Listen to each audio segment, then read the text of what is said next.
hatag sa bulan ni ining hilong nga gabi iwalay laing madungkan kawas sa balod sa dagat ug huni sa hangin nga amihan gitugot sa kahilom nga atong mabati ning awit gikan sa atong mga kasing-kasing di nato sayangoning maong nga higayon kunitin na ang akong hawak og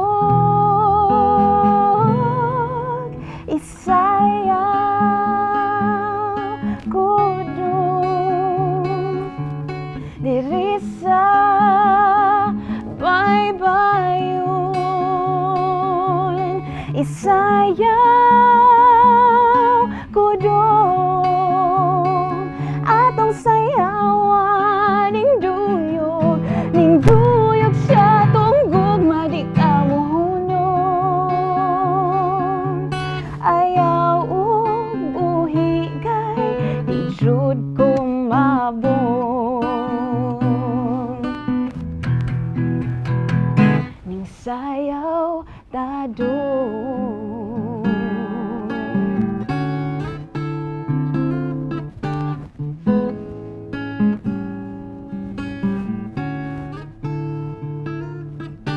sa imong halok ug tutok wala ko'y daganan busa ining gabi una dili na tuusikan ipabati kanako imong gugma gunitin na ang akong hawak isayaw ko dun diri sa baybayon isayaw ko dun atong sayawan ning duyog sa tunggog di ta mohunong ayaw ug buhi kay di jud ko mabong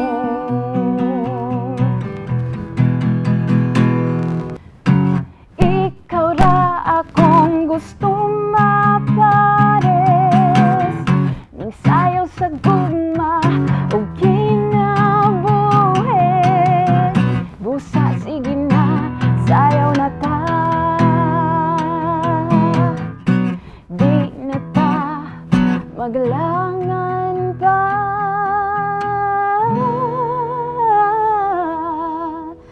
busa isayaw ko dun diri sa baybayon isayaw ko dun atong sayawan ning duyog sa tunggog di ta mohunong ayaw ug buhi kay di jud ko mabong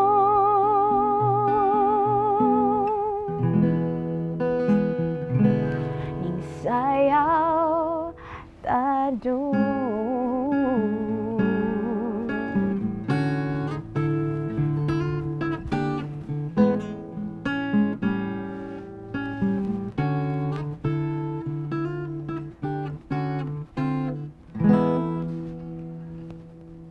Hi, my name is JJ Ang, and I'm a singer-songwriter, but I also work as a freelance writer, social media manager, and virtual assistant at the same time. I started singing when I was, I think, 5 years old.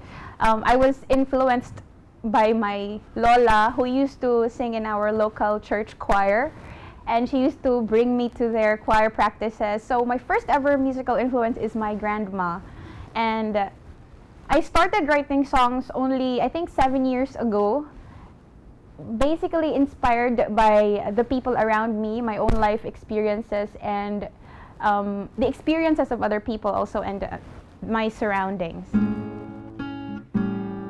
I grew up in Maasin City, Southern Leyte, but I went to Cebu for college, and then since then I'm already Cebu based. But during the pandemic, I went home to Leyte and then stayed there for the meantime.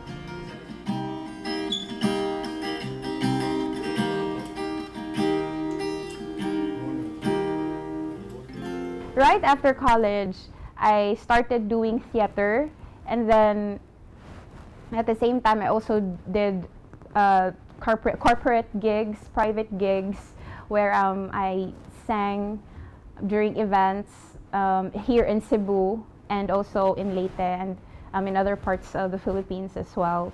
I also became part of the internationally known Siddhartha the Musical, and I toured with them in the US, in several parts of Asia, in Australia, New Zealand, and other countries.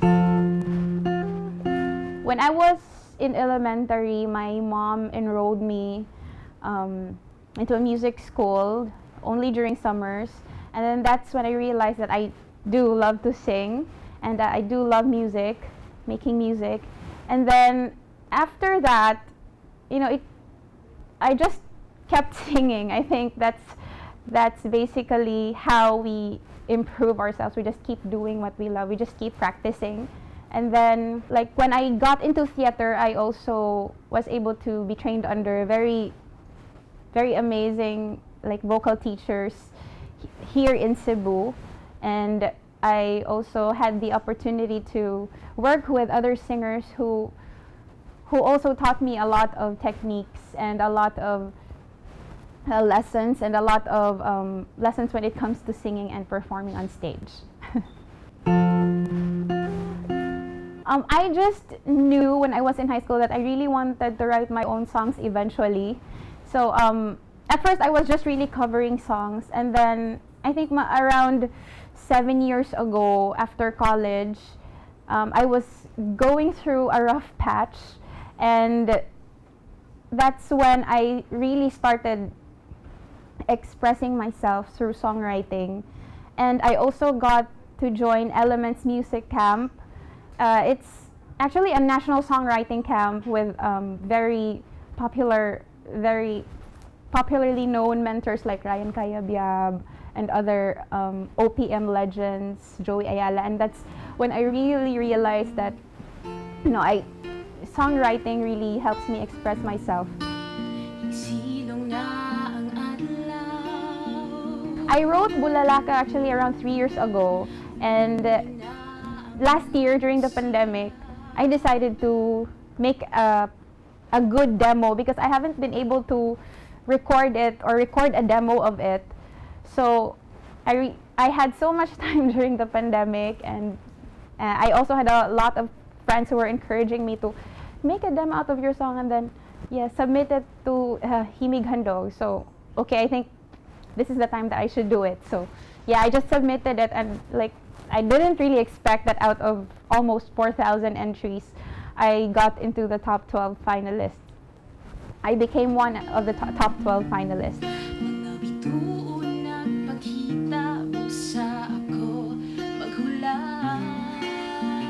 So Bulalakaw is a very personal song to me because it's a song of hope and healing for me.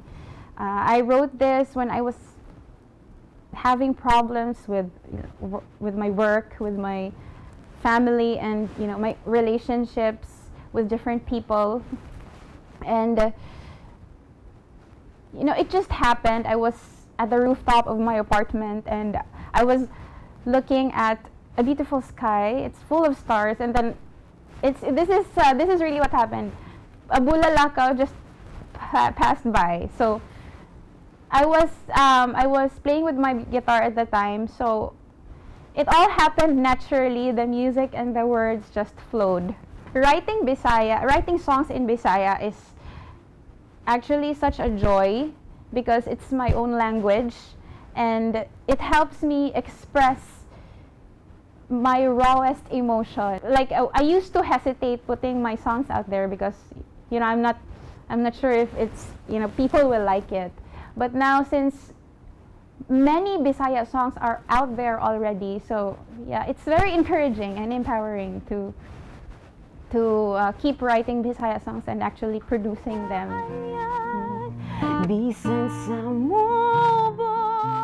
I really wanted the interpreter to be Bisaya na, and I was listening to a lot of Bisaya artists, and Janine really stood out. I really just love how she's able to sing with soul and so much truth, and she also she has this she somehow knows how to sing with her rawest emotions. So I wanted the interpretation to be raw.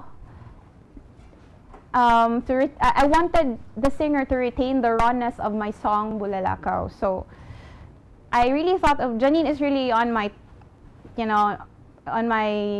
top 3 choices.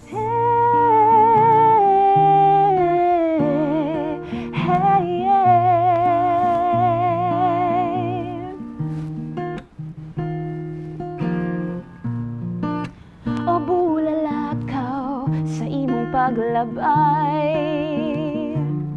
ang mabalakong kasing-kasing mahupay. So when we started recording the song, I was just in Leyte. That was still during ECQ. So I was in Leyte and she's in Manila. So we were just doing Zoom calls, and she's very sweet. She's very open to corrections, and she also has this way of singing the song like she's actually telling the story, that like she just owns the song. So it's been very smooth working with Janine and the whole production team. Kalipay ka, nindugan ko.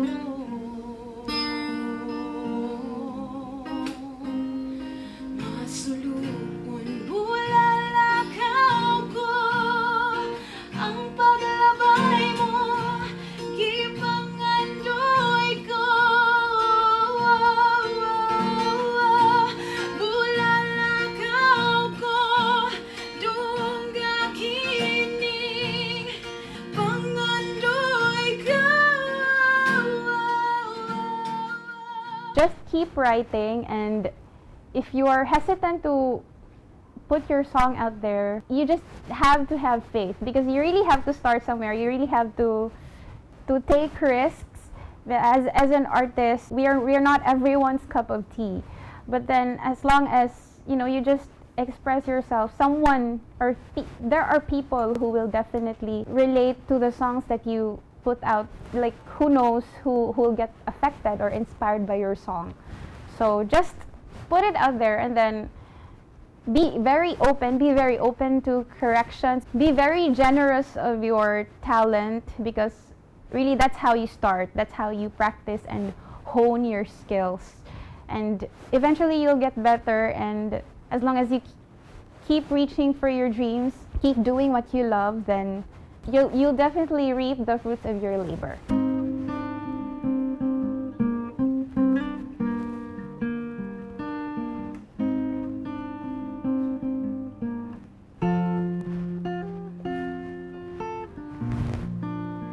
Silong na ang adlaw,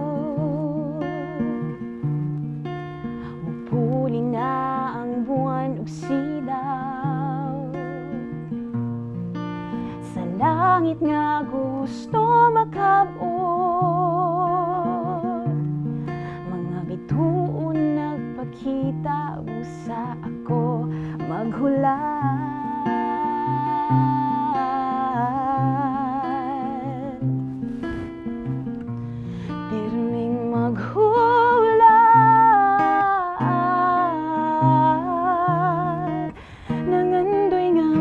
Kita ang imong kaanyag, bisan sa mubo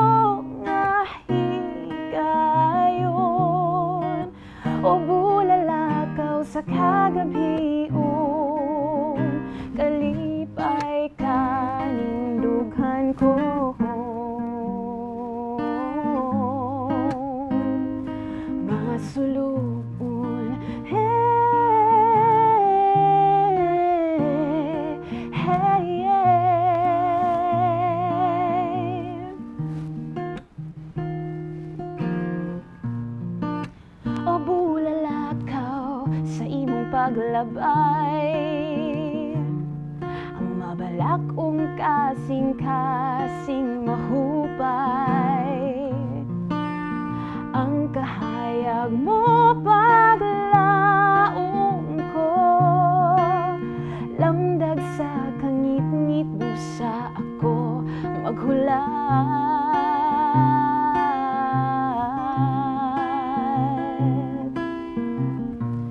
Pirming maghulat, nangandoy nga makita ang imong kaanyag, bisan sa mubo nga higayon, o bulalakaw sa kagabhion,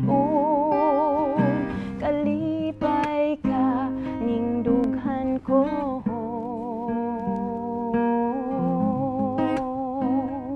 Masulubon bulalakaw ko, ang paglabay mo gipangandoy ko. Bulalakaw ko, dungga kining pangandoy ka. Pirming maghulat, nangandoy nga makita ang imong kaanyag, bisan sa mubo nga higayon, o bulalakaw sa kagabhion.